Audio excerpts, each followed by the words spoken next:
और त्रैलोक्य में उसका राज्य स्थापित हो गया। ब्रह्मा जी ने बताया कि आप सब ऐसा यत्न करें कि जिससे शिव जी का विवाह हिम कन्या से हो जावे, क्योंकि शंभु के पुत्र के द्वारा ही उसकी मृत्यु होगी। अब देवताओं ने विचार किया, गतेषु तेषु देवेषु सुखः सस्मार वैष्णव पीड़ितस्तार के नादि दैत्येन च दुरात्मना। देवताओं के जाने के बाद इंद्र ने कामदेव का स्मरण किया, क्योंकि इंद्र भी तारकासुर से पीड़ित था।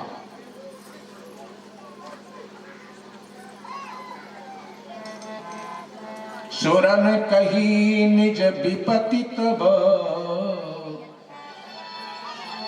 सुनि मन कीनो विचार, परंतु शंभु विरोध न कुशल मुहि बेहसी कहूं असुमार।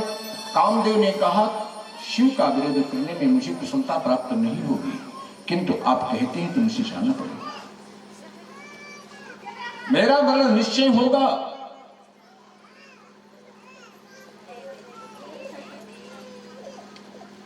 देवता हंसे, क्योंकि देवता तो अपना कल्याण चाहते हैं।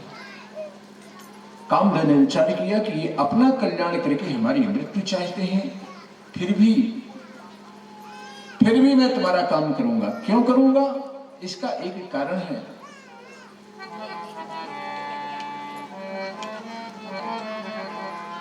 तदपि करब मैं काम तुम्हारा, तदपि करब मैं काम तुम्हारा।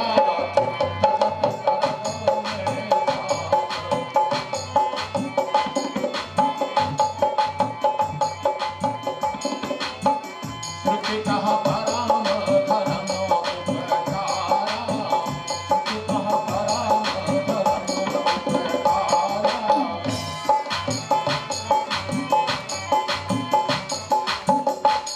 शास्त्र कहता है कि यदि दूसरों के उपकार में यदि मृत्यु हो जाए, शरीर नष्ट हो जाए, तो शरीर नष्ट कर देना चाहिए। क्योंकि श्री रामचरितमानस में गोस्वामी तुलसीदास जी ने लिखा है कि परहित लागी तजे जो देही रे, परहित लागी तजे जो देही रे, संत संत संत पसार जय प्रसन्न देही, संत पसार जय प्रसन्न देही, संत। मैं आपका काम करूंगा, मेरा कुछ भी हो, मेरे प्राण निकल जाए। कामदेव जा रहा है, जानता है कि आज मेरा जीवन नष्ट हो जाएगा, फिर भी जहां योगेश्वर तप कर रहे, प्रसन्न होकर बसंत के शेत कामदेव गया। बसंत का धर्म है, सर्वत्र फैल गया। आम के मोर प्रकाशित होने लगे, अशोक वाटिका खिल उठी और इन सबसे काम का वेग बढ़ने लगा। यहां तक कि सिद्ध विरक्त महामुनि योगी, तेपि काम बस भयव वियोगी। यह स्थित कर दी कामदेव ने। जो सिद्ध थे वो भी काम के बस में हो गए, जो विरक्त थे वो भी हो गए। धरा न काहू धीर,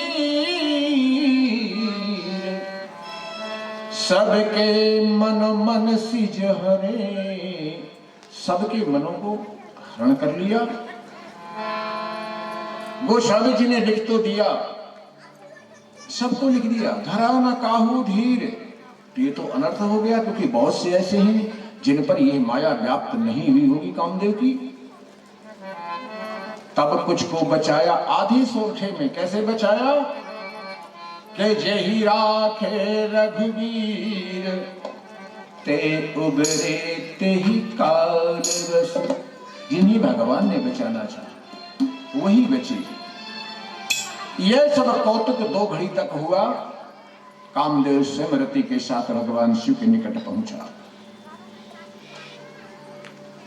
किंतु शिव जी में किसी प्रकार का काम का स्थान नहीं पाया तो कामदेव सशंकित हुआ। सकल कला करि कोट विद हारे सैन समेत, चली न अचल समाधि शिव कोपि हृदय निकेत। अब तो कामदेव क्रोधित हो गया, एक आम के पेड़ में चढ़ जाता है और वहां चढ़ करके पुष्पों का एक धनुष लेकर के उस पर बाणों का संधान करता है। और बाण कौन थे? पुष्प, वशीकरण, मारण, उच्चाटन, खट करने वाले बाणों को लेकर के जब संधान किया तो छोटी समाधि छाड़े विशिख विषम उर लागे। छोटी समाधि शंभु तब जागे, जागे तो चारों तरफ देखा कि रे पार्वती के रूप की प्रशंसा करने लगे, अनूठे रूप का वर्णन करने लगे। अचानक शिव जी को ध्यान आया कि मैं योगी इसकी प्रशंसा कैसे कर सकता हूं। ऐसा विचार कर शिव जी ने जब चारों तरफ सशंकित होकर देखा तो अवलोकन किया कि कामदेव धनुष पर बाण चढ़ाए हुए आम के पेड़ पर विद्यमान है। कामदेव को देख परमात्मा शिव जी को क्रोध आ गया। अब तो कामदेव थर थर कांपने लगा, देवताओं का स्मरण किया। देवता शिव जी की स्तुति कर रहे हैं। उसी समय शिव जी के ललाट से अग्नि का पुंज प्रकट हो गया।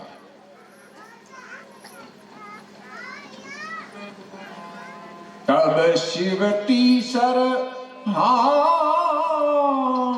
नयन उघारा, चितवत काम भयो जरि छार। अग्नि कामदेव को भस्म कर दिया। देवताओं में हाहाकार मच गया। उसी समय गिरिराज पुत्री पार्वती भी आ गई और रति तो उस समय संज्ञाहीन हो गई। स्वामी की मृत्यु से दुखित होकर मृतक के समान हो गई। देवता शिव जी के पास जाते हैं और निवेदन करते हैं कि भगवान, कामदेव ने अपने स्वार्थ के लिए कोई काम नहीं किया, समस्त देवताओं का स्वार्थ था इसमें। प्रभु, तारकासुर समस्त देवताओं को पीड़ित कर रहा है, इसलिए हम सबने मिलकर कामदेव को भेजा था।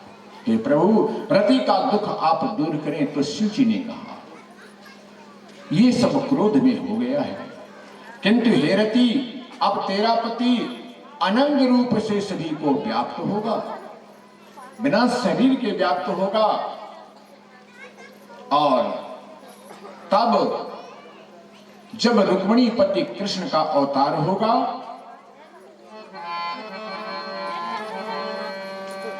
जब यदुवंश कृष्ण अवतारा, होई हरणी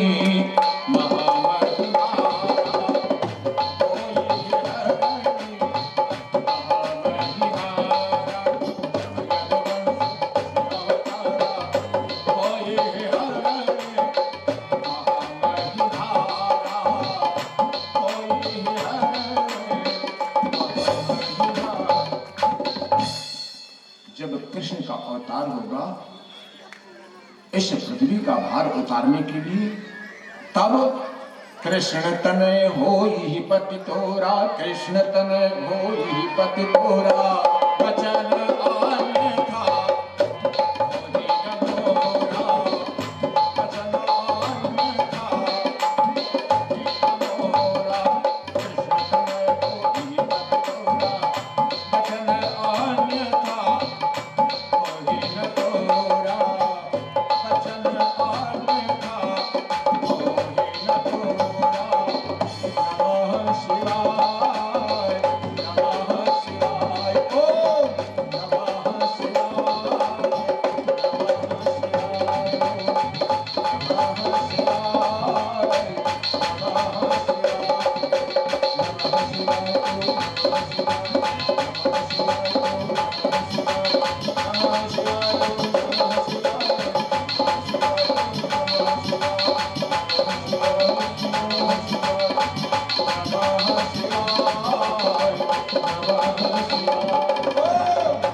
भगवान बहुत बाबा ऋषियों ने रति को सांत्वना दी और कहा देवताओं से कि आप निश्चिंत होकर के जाइए, मैं आपके सभी दुखों का नाश करूंगा।